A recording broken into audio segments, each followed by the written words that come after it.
Satyabama Institute of Science and Technology, Chennai and Sri Perumbadur. மாண்புமிகு முதல்வர் அவர்கள் மிக முக்கியமான தமிழ்நாட்டுடைய உரிமை, தமிழர்களுடைய உரிமை என்கின்ற அடிப்படையில் ஒரு தீர்மானத்தை முன்மொழிந்திருக்கிறார்கள். இது வரலாற்று சிறப்புமிக்க முன்மொழிவு.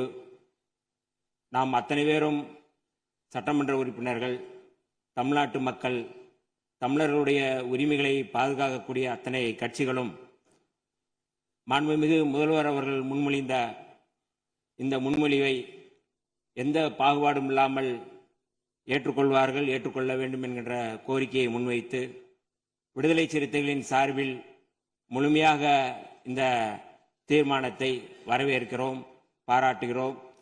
இதற்கு அடுத்த முன்னெடுப்பு என்ன என்பதையும் நாம் தெளிவுபடுத்த வேண்டிய தேவை இருக்கின்றது. இயல்பாகவே இந்தியாவினுடைய கடைமடை பகுதியான தமிழ்நாடு இயற்கையான வற்றாத ஜீவநதிகளை கொண்டிருக்கவில்லை. பாலாறாகட்டும், முல்லை பெரியாறாகட்டும், காவிரியாகட்டும், பிற மாநிலங்களோடு இயல்பாகவே நாம் நீரியல் தேவைகளுக்காக போராட வேண்டியிருக்கிறது. இந்த சூழலில் புரட்சியாளர் அம்பேத்கர் அவர்கள் இந்த நீரியல் தொடர்பாக நீர் பிரச்சனை குறித்து என்ன மாதிரியான தீர்வை முன்மொழிந்தார் என்பதை நான் இந்த அவையிலே சொல்ல விரும்புகின்றேன். 1942 முதல் 1946 வரை ஆங்கிலேய ஆட்சியின் கீழ் அமைந்திருந்த இந்திய அரசில் தொழிலாளர் நலன், பாசனம் மற்றும் மின்சாரம் ஆகிய துறைகளுக்கு அமைச்சராக இருந்த புரட்சியாளர் அம்பேத்கர் அவர்கள் மிக முக்கியமான இந்த மத்திய நீர் ஆணையம் தொடர்பாக அன்றைக்கு முன்னெடுத்தது தொடர்பாக இன்றைக்கு நமக்கும் பயன்படுகின்றது. மக்களுக்கு பயன்படும் நீர் ஆதார திட்டங்களை நடைமுறைப்படுத்த நதிகளை தேசியமயமாக்க வேண்டும் என்ற கருத்தை புரட்சியாளர் அம்பேத்கர் அவர்கள் முன்னெடுத்திருந்தார்கள்.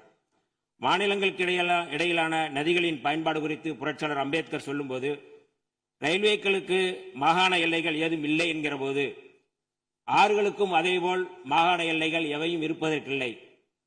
ஒரு மாகாணத்திலிருந்து இன்னொரு மாகாணத்திற்கு பாய்ந்து செல்லும் ஆறுகளுக்கு முக்கியமாக இது பொருந்தும் என்கிறார். காவிரி நடுவர் மன்ற தீர்ப்புக்கு எதிராகவும் கடந்த 16/2/2018 அன்று வெளியான உச்சநீதிமன்றத்தின் இறுதி தீர்ப்புக்கு எதிராகவும் ஒன்றிய அரசின் நீர்வள குழுமத்தின் திட்ட மதிப்பீட்டு இயக்குநரகம் மேகதாது அணை தொடர்பாக விரிவான திட்ட அறிக்கையை தயாரிப்பதற்கு கர்நாடக அரசின் காவிரி நீர்வாரி நிகம நிறுவனத்திற்கு அளித்த அனுமதி தொடங்கி தமிழ்நாடு இதனை உறுதியுடன் எதிர்த்து வருகிறது.